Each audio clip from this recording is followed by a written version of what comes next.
História do Brasil, período democrático, 1946-1964, continuação.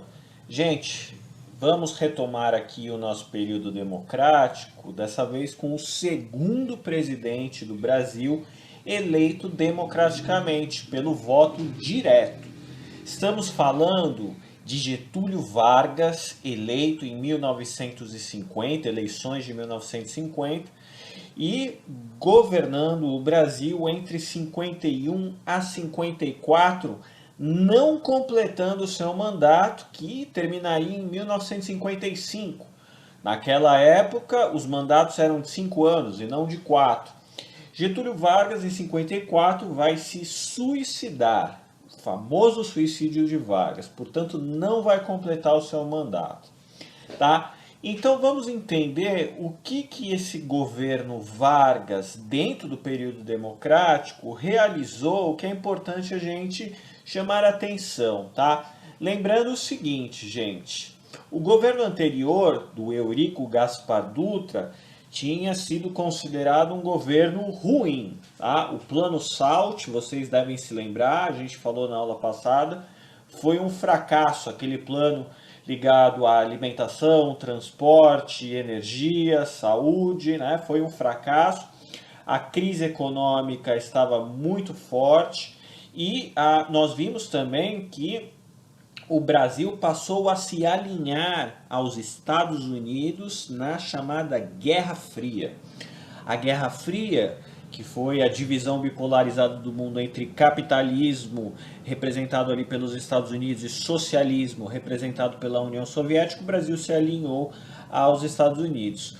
Portanto, teve que impedir o Partido Comunista de concorrer às eleições, e as empresas norte-americanas, os interesses norte-americanos começaram a ficar cada vez mais fortes dentro do Brasil, influenciando a classe patronal, influenciando os grandes empresários, parte da classe média, média alta, que começa a consumir cada vez mais a cultura americana, né, norte-americana, no cinema, na televisão, na cultura popular, tá?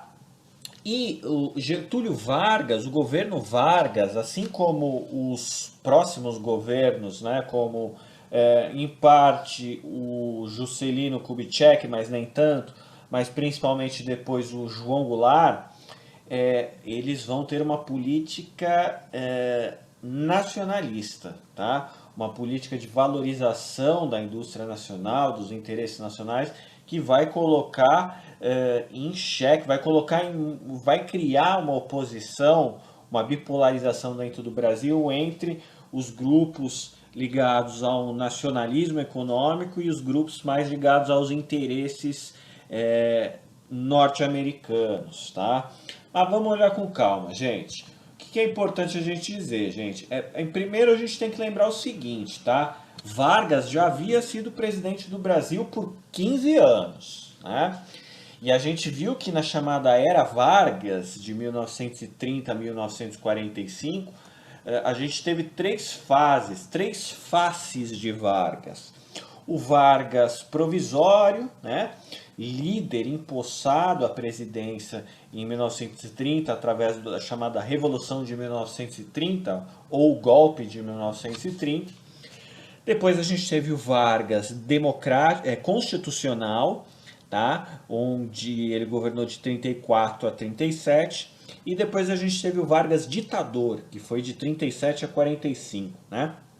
E, muito bem, em 1945 o Vargas sai do poder, o Brasil adota o regime democrático, são feitas eleições, assume Dutra, foi um fracasso e depois Vargas é novamente eleito. O que mostra uma incrível popularidade de Vargas frente às classes populares. Né?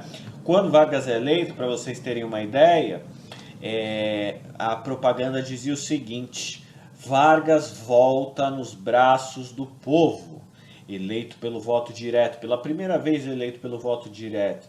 Né? E havia também nos cartoons, né, dizia o seguinte assim: bota o retrato do velho outra vez, bota o retrato do velho outra vez. Porque Vargas era tão popular que algumas famílias tinham fotografias do Getúlio Vargas em suas residências, né? Tinha lá normalmente uma cruz, um santinho, e também tinha o Getúlio Vargas ali numa fotografia, tamanha a popularidade dele, né? E então bota o retrato do velho outra vez, criaram um jingle, uma música, né, louvando o retorno de Vargas, né? E o Vargas, quando é eleito, ele vem com a proposta de resgatar a sua política nacionalista, os seus interesses para o nacional, para o Brasil, né? Então a campanha dele dizia assim: ó, a gente tem que atacar a exploração das forças internacionais. Quer dizer, ele estava falando dos Estados Unidos, né? Pô, professor, mas o Vargas não se alinhou com os Estados Unidos lá na época da Segunda Guerra Mundial? Verdade, se alinhou, mas depois que os Estados Unidos, Inglaterra e União Soviética venceram a guerra e o mundo se dividiu em dois, o Brasil, como se alinhou ao bloco capitalista, os Estados Unidos começou a exercer cada vez mais influência no plano econômico e cultural, né? Então, por exemplo, o Vargas dizia o seguinte, ó, nós temos que valorizar os nossos recursos naturais, nós temos que valorizar as nossas fontes energéticas, né, para alavancar a indústria do país. Lembra que o projeto de industrialização tão sonhado lá pelo Vargas tinha começado a ser esboçado ali nos anos 30 e 40? Agora é hora de colocar em prática essa industrialização do Brasil, né? O Brasil, para vocês terem uma ideia, ainda dependia do café, tá? Estamos falando de 1950, na verdade o café vai sendo substituído cada vez mais, tá? Por outras atividades econômicas, mas ainda é um elemento fundamental na exportação, na geração das divisas brasileiras, né? E o Vargas dizia o seguinte, ó, a gente, para industrializar, para o país ficar independente economicamente, soberano, autônomo, tem que cuidar dos seus recursos energéticos. E a principal fonte de energia é o petróleo, gente. É o petróleo. Como é que vai fazer... como é que vai ter indústria sem petróleo, que é a fonte de combustível, né? E os empresários norte-americanos e os empresários brasileiros alinhados com os interesses americanos, eles se denominavam liberais, né? E aí, né, liberal defende a ideia de livre circulação de bens, mercadorias, né, entre os países. Eles diziam o seguinte, né, os Estados Unidos e alguns empresários aqui: ó, essa coisa da energia, dos recursos naturais, pode deixar que os empresários americanos são ótimos em administrar esse tipo de recurso e cuidar desses recursos, a gente vai cuidar disso para o Brasil. E o Vargas e os nacionalistas, entre aspas, né, eles diziam o seguinte: não, nós temos que criar a nossa própria empresa, as nossas próprias fábricas, as nossas próprias indústrias, né? E o Vargas vinha inclusive com a ideia da Petrobras, uma empresa nacional voltada para a exploração dos recursos brasileiros nas águas brasileiras para explorar o petróleo, né? Então, por exemplo, ele vinha com essa proposta, né? E além disso, o Vargas também tinha um forte apelo popular para as classes trabalhadoras, porque vocês devem se lembrar que o Vargas foi o criador do Ministério do Trabalho, da carteira assinada, dos direitos trabalhistas, salários, descanso semanal. Os trabalhadores urbanos gostavam muito do Vargas. Então ele ainda tinha muita popularidade. Olha aí a campanha O Petróleo é Nosso, tá? Bandeira forte aí do Vargas, dizendo o seguinte, ó, um povo, né, sobre aqui, pairando sobre o território brasileiro com tentáculos.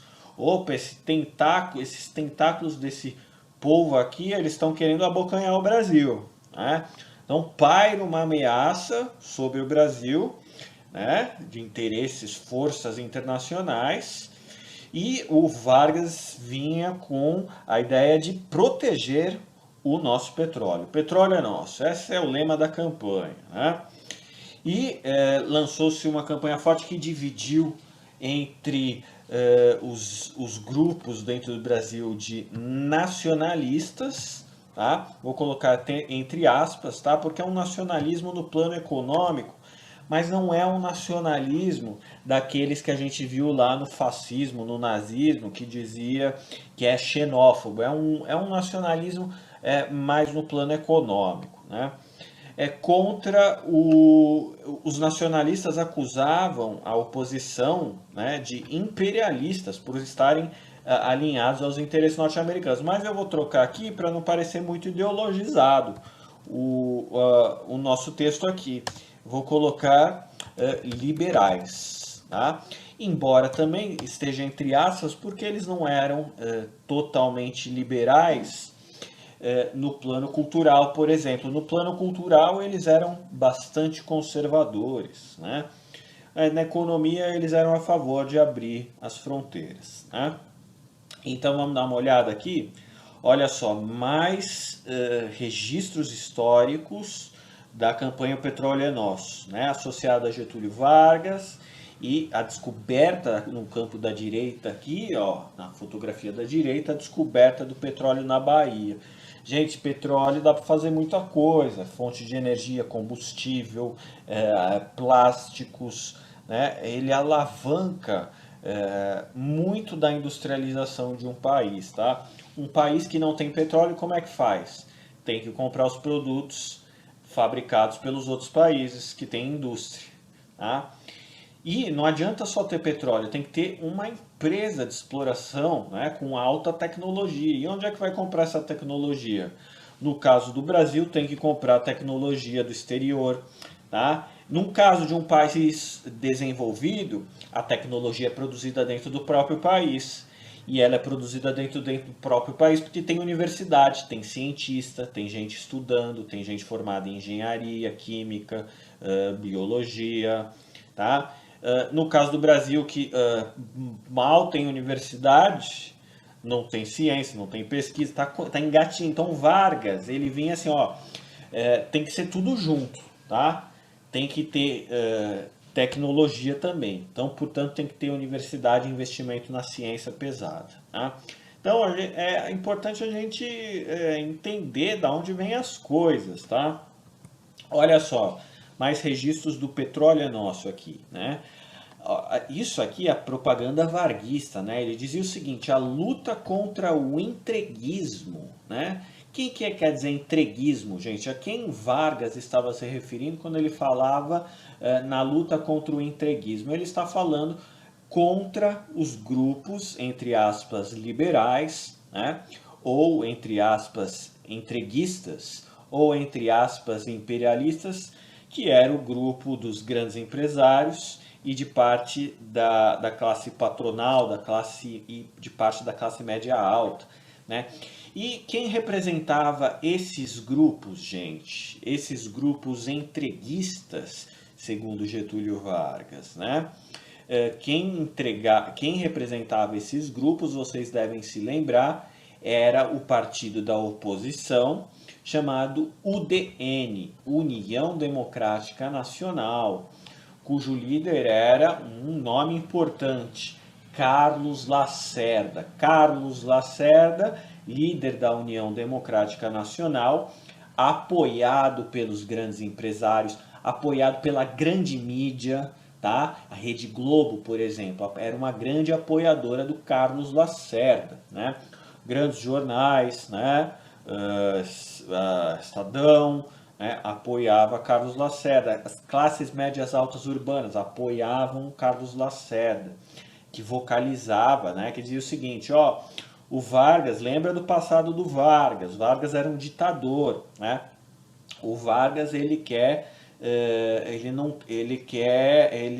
manipula a população, né? Ele já foi um grande ditador, né?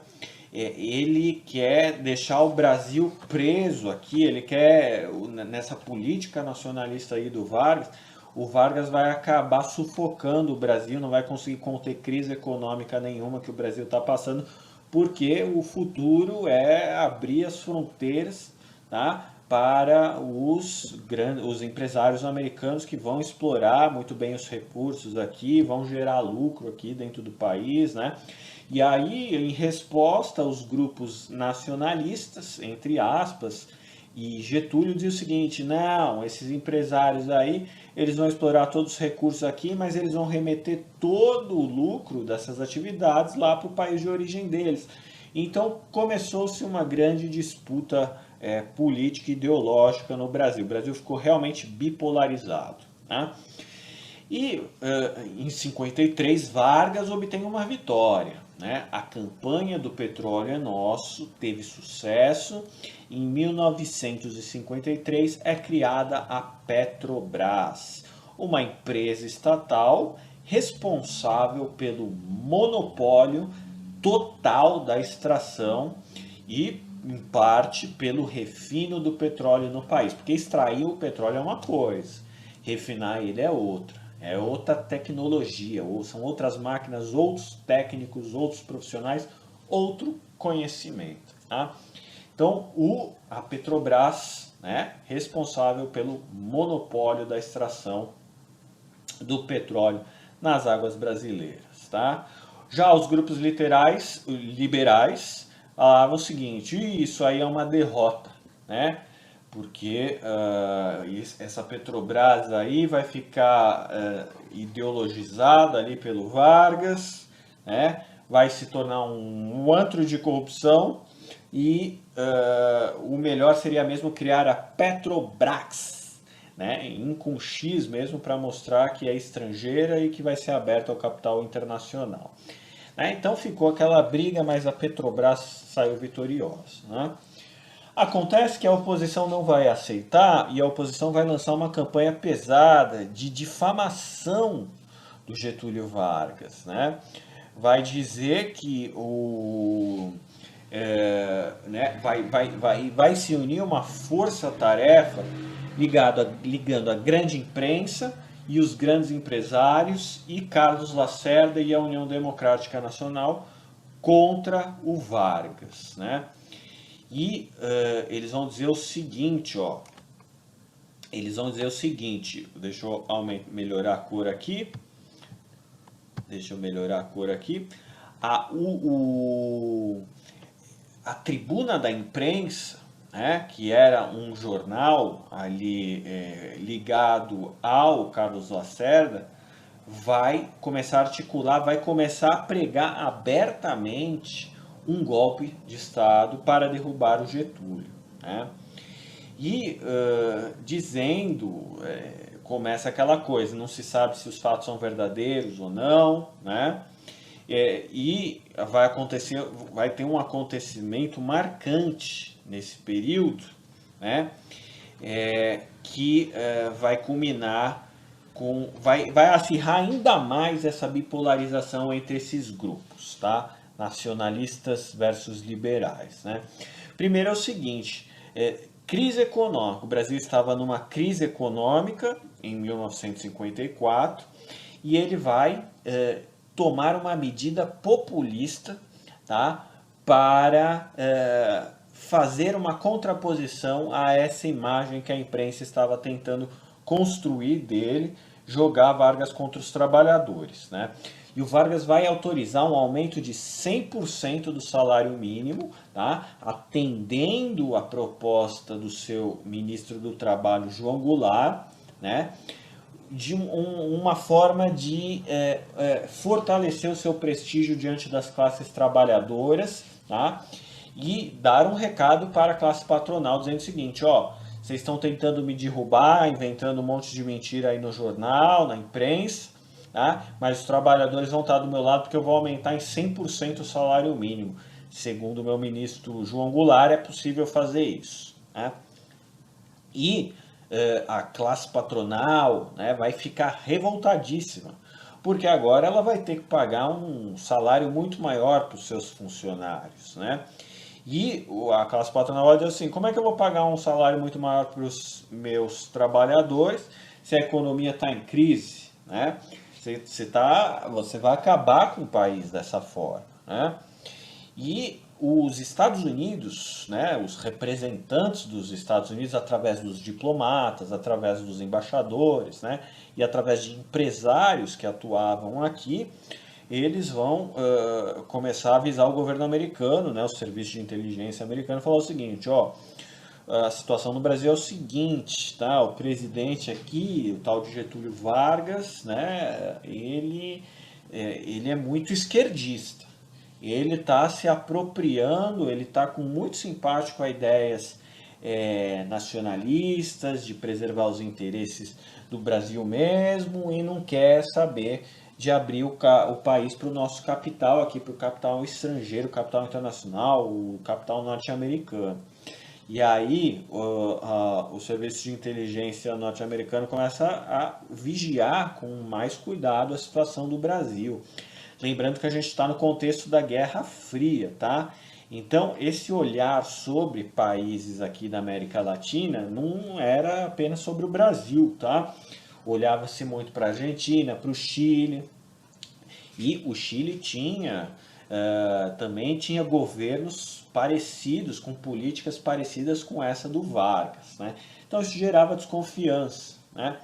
E para vocês terem uma ideia, Vargas, que governou em 37, 45, muito próximo, com uma constituição muito próxima ao fascismo de Mussolini, agora é taxado de esquerdista, né? Então por isso que é muito complicado esse período, porque são várias faces de uma mesma pessoa, de um mesmo governante, tá? Que muda a sua ideologia, as suas ações conforme as circunstâncias. Por isso que Vargas é muito complicado, tem que entender cada fase dele. Tá? E olha só, para vocês terem ideia, o aumento do salário aqui, né? Aumento salarial, tá? Passou de 51, o salário mínimo era de 53, vai chegar em 54, ele vai passar para 138, tá? Então, um aumento da porcentagem em relação ao salário. Aqui, um fato importante, tá? Em 1954, o líder da oposição a Getúlio Vargas, o Carlos Lacerda, que a gente está falando bastante aqui, né? O presidente da UDN, né, que havia perdido as eleições para o Dutra, havia perdido as eleições para o Vargas, né?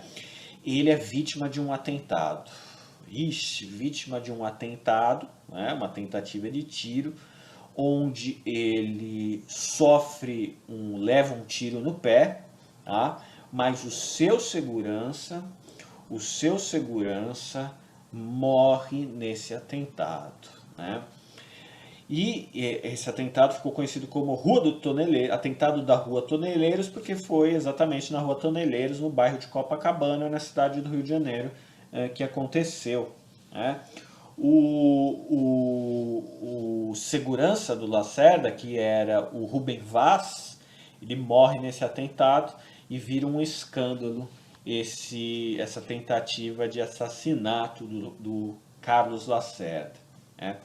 E aí a imprensa cai matando, né? Faz-se uma investigação e a investigação leva, todas as pistas levam ao autor do assassinato, da tentativa de assassinato, né? O assassinato do Major Rubem Vaz, segurança, e a tentativa de matar o Lacerda, levam ao nome Gregório Fortunato, que por sua vez era chefe da guarda pessoal de Getúlio Vargas. E será que é verdade?